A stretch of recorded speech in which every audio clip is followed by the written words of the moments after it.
bisnis. 2. Rencana pengembangan sumber daya manusia. Pengembangan sumber daya manusia adalah penting untuk meningkatkan kualitas dan produktivitas tenaga kerja kami. Kami dapat memberikan pelatihan untuk meningkatkan keterampilan staf, produksi dan pelayanan dalam memasak, menyajikan dan mengemaskan makanan. Selain itu, kami juga dapat memberikan layanan pelanggan untuk meningkatkan kualitas. Selain itu, kami juga dapat memberikan pelatihan layanan pelanggan untuk meningkatkan kualitas pelayanan dan meningkatkan kepuasan konsumen.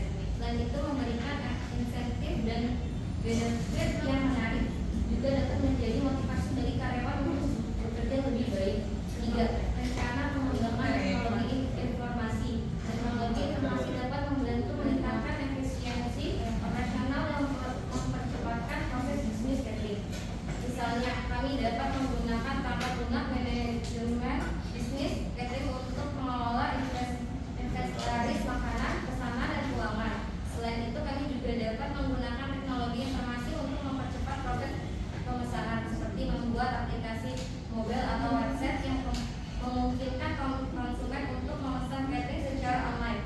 Teknologi informasi yang dapat membantu kami mengumpulkan data konsumen dan analisis yang membantu dalam pengembangan keputusan bisnis yang tepat. Baik, selanjutnya segi keuangan. Yang pertama, proyeksi pendapatan dan biaya. Proyeksi pendapatan harga catering per orang 75.000. Jumlah tamu rata-rata per acara 100 orang. Jumlah catering per bulan 4 acara. Total pendapatan per bulan 30 juta. Proyeksi biaya bahan baku 10 juta, gaji staf 5 juta, biaya operasional 2 juta, total biaya per bulan 17 juta. Terusnya rencana modal dan investasi. Modal awal 50 juta, biaya pengadaan, peralatan produksi dan catering 30 juta, biaya promosi dan iklan 5 juta, total biaya investasi 85 juta. Terus rencana keuntungan dan pengembalian modal. Keuntungan per bulan 13 juta, pendapatan dikurangi dari biaya. Pengembalian modal 6,2 bulan atau total biaya investasi dibagi keuntungan per bulan. Selanjutnya segi operasional. Segi operasional yang pertama yaitu perencanaan menu. Menu pertama kami menu untuk acara perkantoran yaitu nasi putih, ayam goreng tepung, sayur lodeh, tempe goreng, sambal terasi, es teh manis. Yang kedua, menu untuk acara ulang tahun anak atau ulang tahun pacar.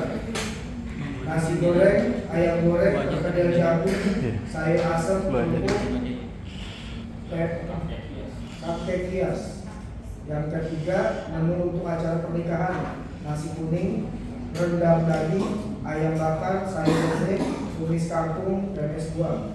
Menu yang keempat, menu untuk acara makan malam atau dinner. Nasi goreng seafood, tongseng sapi, tumis buncis, perkedel kentang, kerupuk udang, es kelapa muda. Kok bunyi bang? Ya nanti habis ini pesan ya. Selanjutnya pengadaan bahan baku. Yang pertama mencari supplier bahan baku yang berkualitas Karena udah absen yang ya? terjangkau seperti toko bahan makanan atau distributor bahan baku. Yang kedua menjalin kerjasama dengan beberapa supplier untuk memastikan ketersediaan bahan baku yang dibutuhkan.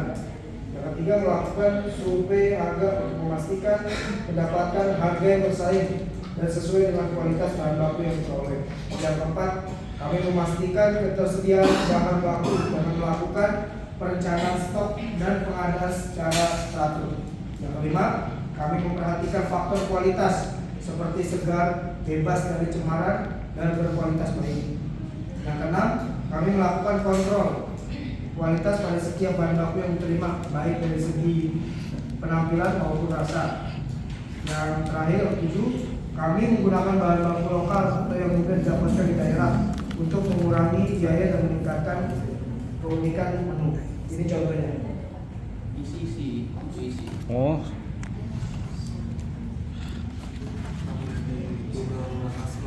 Google Classroom. Persiapan peralatan produksi, peralatan memasak. Satu, peralatan memasak yang harus dipersiapkan antara lain yaitu kompor gas, oven, rice cooker, microwave, dan peralatan pemanggang seperti grill atau rotisserie. 2. Peralatan penyajian yang harus dipersiapkan antara lain piring, mangkuk, gelas, sendok, garpu, pisau, dan peralatan tambahan seperti saucepan, mesin, dan blender, dan juicer. 3. Peralatan transportasi untuk pengantaran. Peralatan transportasi yang dipersiapkan untuk antara lain kendaraan seperti mobil atau truk yang dilengkapi dengan pendingin makanan, termos, dan wadah penyimpanan makanan. 4. Alat mengukur suhu. Alat pengukur suhu seperti termometer makanan dan termometer oven penting sangat untuk memastikan bahwa makanan matang dengan sempurna dan aman untuk disajikan. 5. Peralatan keamanan. Peralatan keamanan seperti alat pemadam api, kotak pertolongan pertama, dan peralatan keamanan lainnya yang harus disiapkan untuk memastikan keselamatan selama produksi catering. 6. Peralatan kebersihan. Peralatan kebersihan seperti cuci tangan, sarung tangan, masker, atau apron harus disiapkan untuk memastikan kebersihan selama produksi catering. Pengantaran penyajian. 1. Menyiapkan catering dan peralatan penyajian, menyiapkan hidangan yang telah disepakati dengan klien, memastikan ketersediaan peralatan penyajian seperti piring, sendok, garpu, gelas, dan lain sebagainya, memastikan kebersihan dan keamanan bahan makanan dan peralatan.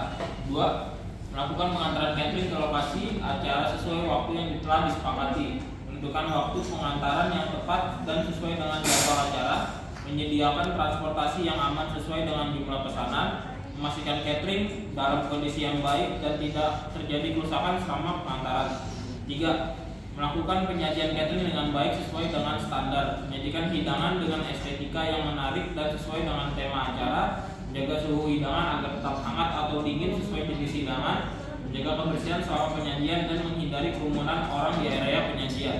4. Memberikan pelayanan yang baik kepada tamu, menjelaskan jenis hidangan dan bahan yang digunakan jika diminta oleh tamu, menjaga ketersediaan makanan dan minuman selama acara berlangsung, membantu tamu yang memerlukan bantuan dengan ramah dan sopan. 4. Catering termasuk dalam jasa boga. Tujuan perusahaan catering adalah untuk mendapatkan profit melalui jasa layanan catering yang bertujuan memuaskan kebutuhan konsumen melalui produk yang disiapkan. Dalam membuat bisnis usaha catering perlu persiapan dan sebuah planning atau rencana usaha yang juga diperlukan untuk perlindungan bisnis, mulai dari masalah produksi, staf, produk atau menu, pemasaran, operasional, dan promosi. Seperti dalam acara family gathering atau pernikahan, segala aspek yang harus dipikirkan dan dapat dipertanggungjawabkan. Sekian yang bisa kelompok kami sampaikan. Kelompok lain ada yang mau bertanya? Bang, boleh tanya nggak? Boleh bang. Bentar ya. Iya. Dari kelompok berapa? Saya Rogus dari kelompok wakil kelompok 8. Saya ingin nanya. Hah? 8. Saya ingin nanya. Udah tadi ya, udah nanya. Saya ingin nanya. Tadi kan saudara Nadia Saudari ngejelasin tentang SDM ya. Kendala apa saja yang sering terjadi di SDM dan bagaimana cara mengatasi SDM yang rendah, terus cara memperbaiki SDM tersebut kayak gimana? Baik, yang lain.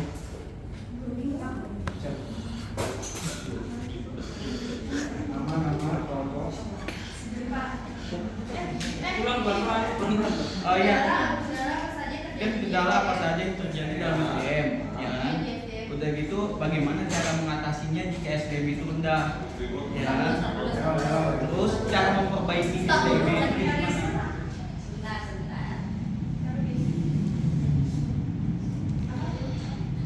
Lagi. Kendala apa saja yang terjadi di SDM, bagaimana cara mengatasinya? Kalau dari ya.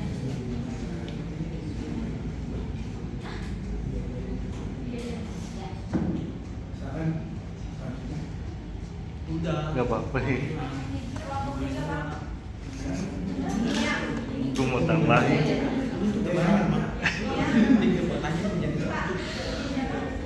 Oh gitu.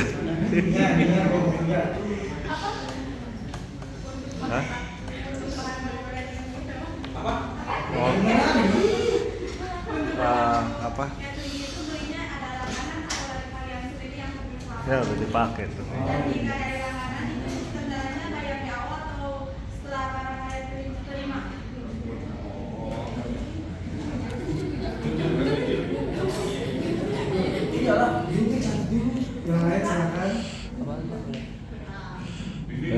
ngerekam nih. Itu udah diambil orang. Lu dari kelompok berapa? 7. Kelompok lu mana? Tanya aja, tuh perizinan ditanya.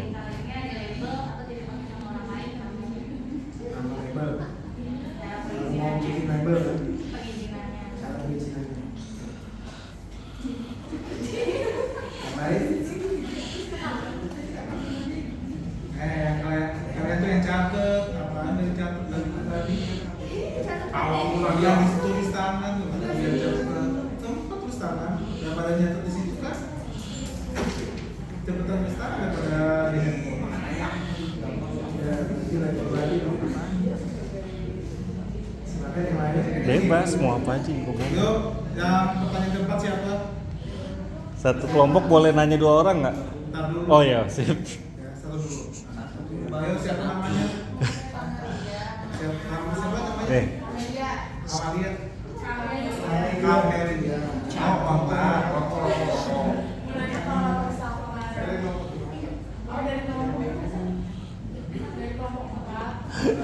Dulu diwakilin tuh, itu kelompok 7 juga.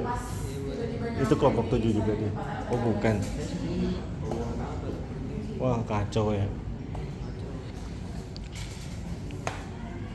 Si Nadia bilang nggak mungkin kalau kita regulasi kalau misalnya ada ilmu-ilmu di luar nalar. Pasti. Iya. Cukup ya, Pak. Iya, empat dulu ya. Iya. Itu sebentar ya. Pertanyaan dari Yopi. Tadi dengan pertanyaannya adalah kendala apa saja yang terjadi dalam SDM dan bagaimana cara mengatasi SDM yang rendah atau cara memperbaikinya di mana. Satu, dalam menangani kendala yang ada dalam SDM itu biasanya kita akan melakukan rekrutmen dan seleksi yang tidak efektif biasanya seperti itu. Nah makanya itu kita akan melakukan rekrutmen secara efektif untuk menghindari kendala-kendala seperti sumber daya manusia yang rendah.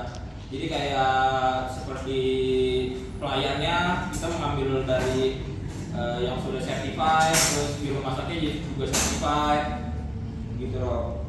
Terus kalau misalnya cara memperbaiki yang tidak selektif itu, kita yang memperbaiki proses dari rekrutmen itu sendiri. Seperti mengadakan wawancara yang lebih terstruktur, mengevaluasi tes keterampilan, dan memeriksa referensi dengan teliti. Juga perluas sumber pencarian kandidat seperti menggunakan media sosial profesional dan berpartisipasi dalam acara karir, gitu kayak job vacancy yang ada di internet mungkin tapi pernah nyamperin. Nah, terus kedua itu kita juga melakukan keterampilan dan pelatihan.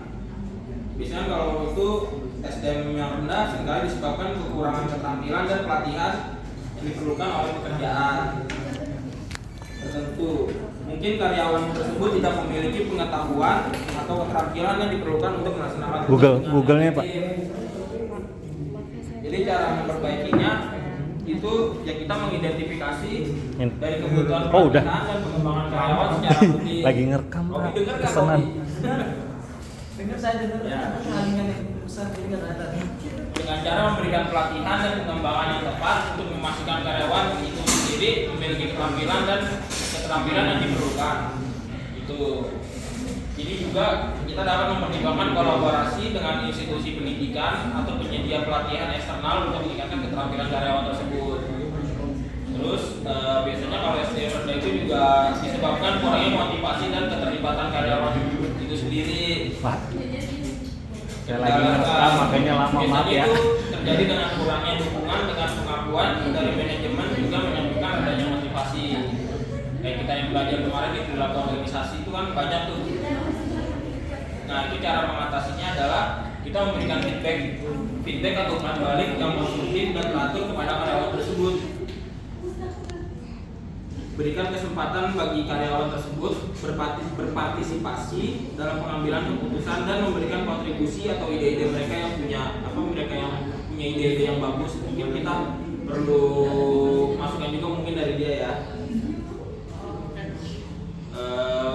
Keempat, biasanya ada konflik antara karyawan.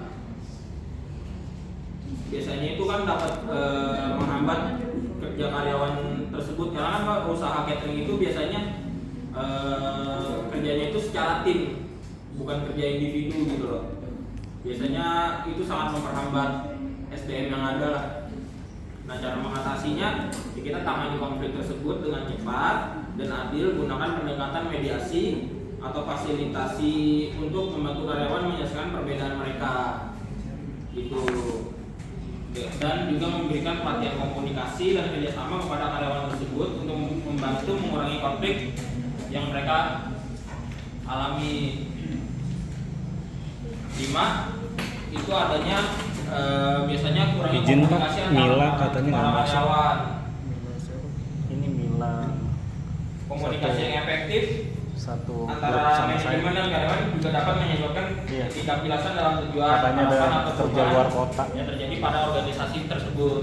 Nah, cara mengatasinya pastikan dapat tersalur komunikasi karyawan tersebut kepada atasan mungkin secara terbuka dan efektif. Selalu sampaikan tujuan dan harapan dan perubahan yang jelas kepada karyawan. Selain itu juga memberikan kesempatan bagi karyawan untuk memberikan umpan balik dan menyampaikan masalah atau kekhawatiran mereka.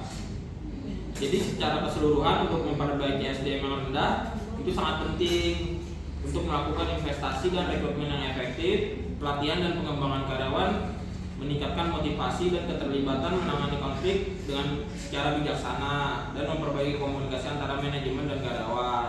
Dengan mengatasi kendala-kendala ini, organisasi dapat membantu tim yang lebih produktif dan berkualitas terlibat dalam mencapai tujuan organisasi tersebut. Gitu. Cukup jelas?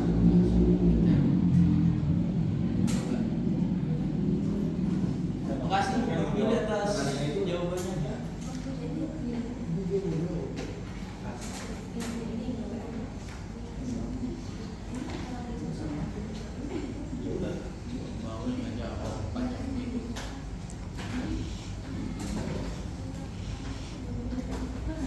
Saya ingin menjawab pertanyaan dari tadi ini. Bagaimana sistem perizinan untuk mendapatkan label atau pendirian usaha catering ini? Jawabannya untuk perizinan kami belum, karena perusahaan kami baru memulai untuk acara-acara rumahan atau kantoran skala kecil, belum besar seperti catering lainnya. Nah itu masih dalam pembahasan kami di internal perusahaan kami. Jadi kalau ditanya sistem kami baru hanya mengetahui melalui kelurahan atau kecamatan untuk pembuatan sistem tersebut. Nah, jawabannya. Jadi sedikit penambahan Pak. Jadi kalau ditanya sistemnya untuk legalitasnya, yaitu yang tadi saya sudah jelasin ya, perusahaan kami baru memulai. Jadi promosi kami pun masih dalam segi perumahan atau lingkup kantor-kantor wilayah terdekat, bukan skala besar yang biasanya perusahaan-perusahaan catering yang sudah kita kenal di TV atau punya artis-artis. Nah itu dia memiliki legalitas. Tapi rencananya perusahaan kami juga akan melakukan itu. Nah, tapi untuk selanjutnya itu masih pembahasan internal, karena kami masih mencoba bahan baku, bahan kualitasnya itu bisa bagus nggak responnya ke pelanggan-pelanggan yang kami coba ini. Jadi ya kalau ditanya sistem itu masih dalam proses. Gimana? Saya menjawab pertanyaan dari Nia. Untuk bahan baku catering, iya. Oh, bukan Nia.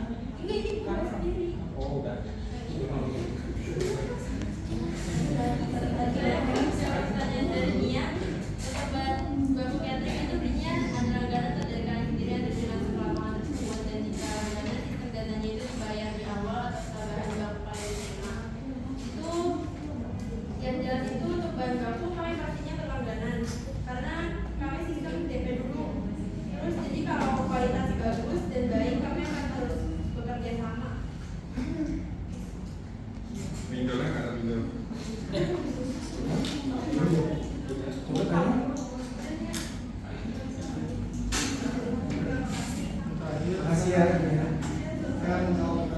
Kemudian ada kelompok kalau makanan basi.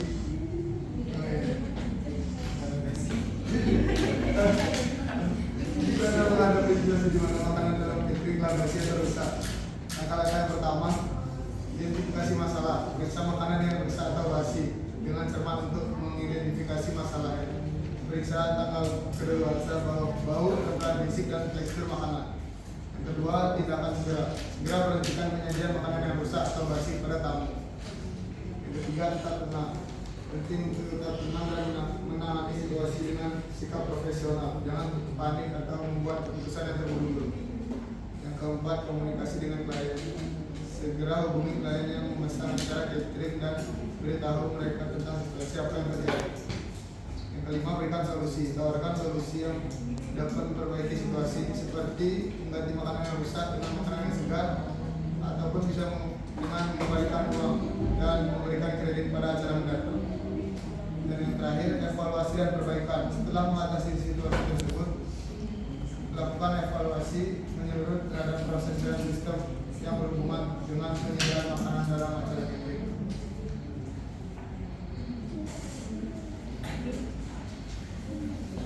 Ya, ada yang mau bertanya lagi nggak? Saya mau dong, Pak. Iya, iya. Ada yang mau bertanya lagi nggak? Kalau ada yang si Firman nanya. Sekarang ada yang mana lagi? Ayo sebelum Bapak keluar ke macam kuning. Ya, ada lagi. Ada yang mau bertanya lagi? Kelompok lain satu-satu harusnya nih. Masih ada 4 kelompok lainnya lagi. Masa kelompok? Ya, kelompok 9 belum ini. Tahu Nisa nih. Kelompok lain. Oh iya, kayaknya kakak Ida sama kakak Jessica nih.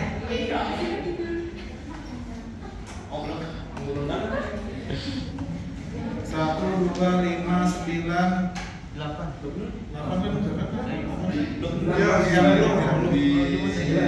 Yang belum 1, 2, 5 kalau kamu kan 1, 2, Ya, belum aja. 9 belum. Ada diskon atau enggak? 1, 2, 6, 9 yang belum. Makanan tercoba kok. Yo mana 1, 2, 6, 9. Siapa Ida? Nah, udah Pak ada. Ini. Ini belum. Nanya tadi. Ini bukan yang tadi bilang kelompok 7. Lu udah nanya? Berarti Ya udah tunjuk tangan. Yang 7 belum. 7 sama 9. 1, 2, 7, 9 belum tuh. 1, 2, 7, Tunjuk. 9. Ada berapa Ida? Kalau kirim ke Batam nggak bisa, kirim ke Batam nggak bisa. Kalau ada tamu, nggak bisa kalau kirim ke Batam. Apa saja kelompok dan kelompok 2 itu Aida. Ada nanya. Nggak ada makanan batas. Apa saja dampak yang terjadi ketika suatu produk dinyatakan gagal. Itu tadi apa? Bas. Basi. Basi yang gagal. Nah, nanti chat lagi.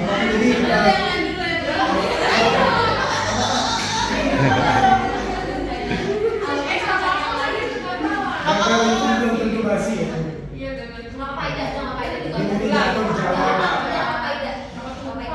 Gak apa-apa. Enggak, dulu Pak. Pak gimana Pak, boleh nggak? Ulang. Kalau berhasil dah. Faktor apa saja kak?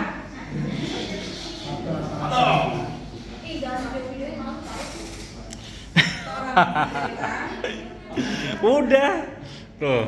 Yang menjadi pertimbangan dalam memulai Apa? Minta foto yang tadi. usaha di bidang makanan. Makanya baru.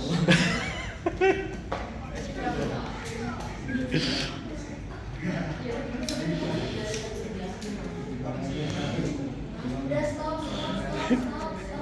Situasi-situasinya sebenarnya malu. Iya. Soalnya. Kalau nggak tinggal dia dulu.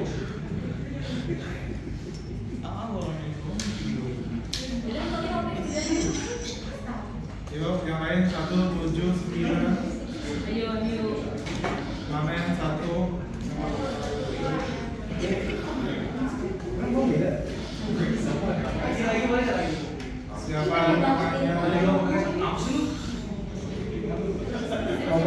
silakan. Aku ada juga dari kelompok 9 wilayah hasil. Iya. Sabar. Dulu ya.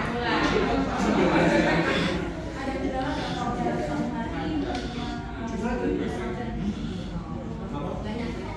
Oh iya.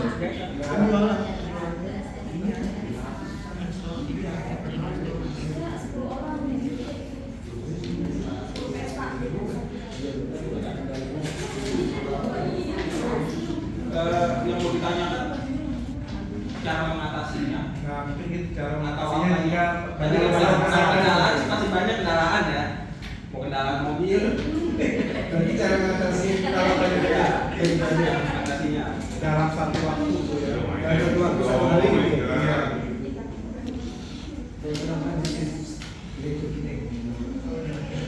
Menghadapi kendala. Yo, kelompok 1 tujuh. Silakan. Ya, kalau kita kelompok berapa? Nama ya. Satu ya.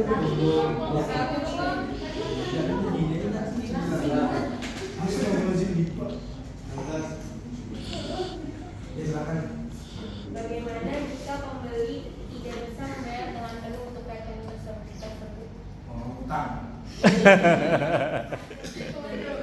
Bisa utang apa? Oh iya.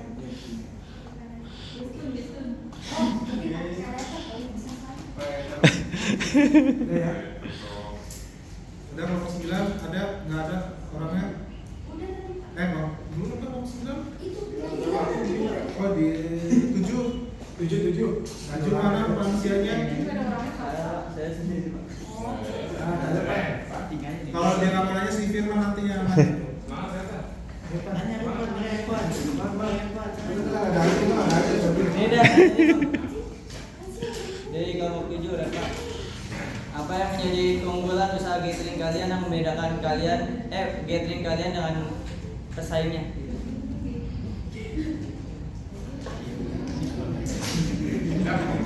Kopian masih nyari aja. Apa yang menjadi keunggulan usaha gathering kalian? Jadi keunggulan usaha gathering kalian yang membedakan dari pesaingnya.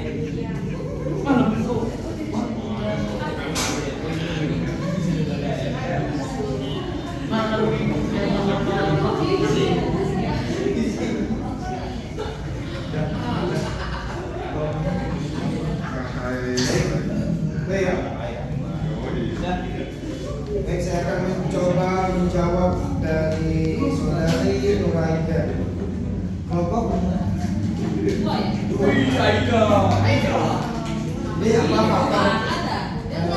Jadi apa faktor-faktor untuk memulai perusahaan catering atau makanan? Jadi perusahaan kami yang jelas pemikiran pertama masalah pendana, faktor pertama. Terus masalah kualitas tempat, masalah kualitas bahan baku, masalah faktor pemasarannya seperti apa. Jadi di perusahaan kami direktur utamanya Willy sudah berkoordinasi, sudah merapatkan suatu produk ini atau usaha ini memang mata-mata di kami. Jadi nggak sembarangan memulai, tapi memang kami bertujuan untuk bagaimana perusahaan kami ini kedepannya besar. Dengan cara itu faktor keuangan, faktor tempat atau kualitasnya harus kita pikirkan. Faktor SDM-nya seperti apa, kualitas yang tukang masaknya seperti apa, kualitas bahan bakunya seperti apa, suppliernya juga harus kita cek dahulu. Jadi perusahaan kami memang benar-benar dari awal mulai perusahaan ini memang harus detail benar. Jadi walaupun perusahaan rumahan atau perusahaan hanya baru mau memulai untuk besar, yang tadi sebelum disampaikan juga gimana sistem legalisasinya. Jadi kan memang pengen memulai perusahaan besar, ya itu yang kami lakukan. Faktor-faktor itu yang harus benar-benar perusahaan kami miliki. Ya. Bagaimana menurut saudara itu? Terima kasih. Baik. Nah.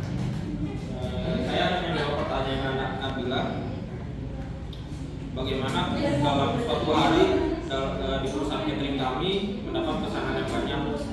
Jadi untuk cara mengatasinya itu ya kita dengan cara melihat sumber daya manusia kita yang kita pekerjakan itu cukup mumpuni untuk melakukan produksi sesuai pesanan atau tidak. Kalau tidak mencukupi, sebaiknya kita membuka komunikasi secara terbuka terhadap pelanggan yang ingin memakai jasa catering kita untuk memilih tanggal terlebih dahulu, seperti itu.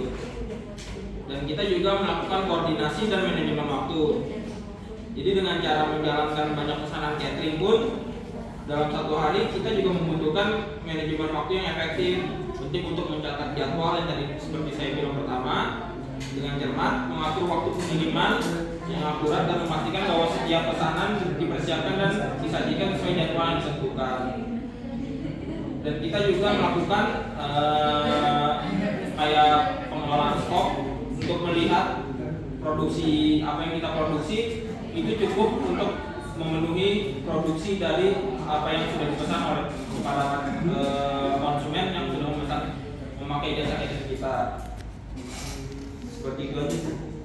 Oh, jadi intinya itu kalau misalkan pesan mendadak itu dia enggak dengan porsi yang banyak itu nggak bisa. Dalam porsi yang banyak itu kalau untuk dalam satu konsumen saja pun kita masih bisa menyanggupinya. Kalau untuk menu atau apa dalam tambahan itu masih bisa. Tapi kalau mungkin dalam satu hari kita melayani 10 orang dalam 10 acara lah, kasarnya seperti itu, mungkin belum bisa karena kan kita juga melihat keterbatasan dari sumber daya manusia kita atau tim kita gitu loh untuk yang menanganinya gitu. Kan kemungkinan besar juga konsumen dalam satu hari itu juga harus bisa menentukan waktu, misalnya acaranya jam berapa, malam kah atau apa. Mungkin kalau waktunya cukup mumpuni dalam satu hari itu kita bakal melayani hal tersebut. Makanya perlunya komunikasi secara terbuka terhadap konsumen seperti itu. Baik, cukup siapa lagi nih? Nah, ini belum nih. Depan. Saya ingin menjawab pertanyaan dari Revan kelompok 7, apa yang membedakan kreativitas dengan yang bersaing. Nah, untuk membedakan itu misalnya dari kualitasnya atau mungkin packagingnya atau mungkin misalnya nih dia pesan lebih dari 50 box untuk hari itu, mungkin dia bisa dapat diskonan atau mungkin cuma beberapa persen aja dia membayarkan DP-nya. Satu lagi kalau untuk familiarnya lagi karena Felix BA dari kami itu membedakan dari pesaing lain.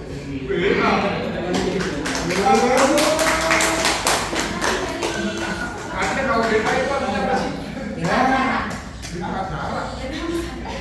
dengan ambasador. Ini lama banget sih. Bang Felix Itu kan ambasadornya sendiri. Jadi karena kita ada Atlet basket yang terkenal di sini makanya kita Gimana adiknya?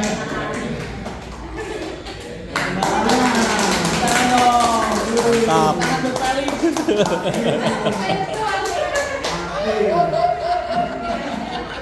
Oke, saya akan menjawab pertanyaan terakhir dari Rolita. Kendala dalam usaha penyedia jasa catering apabila ketemu konsumen yang sulit bayar atau gimana.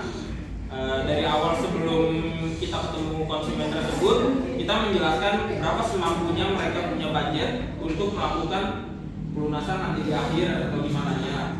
Itu kita melakukan komunikasi yang terbuka ya. Jadi kemungkinan besar kita akan menentukan pilihan-pilihan menu dengan sesuai budgeting yang mereka punya. Jadi kemungkinan besar atau ininya sangat kecil untuk konsumen tidak melakukan pembayaran atau gimana. Siap. Oke, udah cukup semuanya? Ya, cukup. Cukup, udah bosan? Bosan dengan dia. Kurang lebihnya mohon maaf. Sekian yang mau kami dapat sampaikan. Terima kasih atas perhatiannya. Assalamualaikum warahmatullahi wabarakatuh. Waalaikumsalam warahmatullahi wabarakatuh.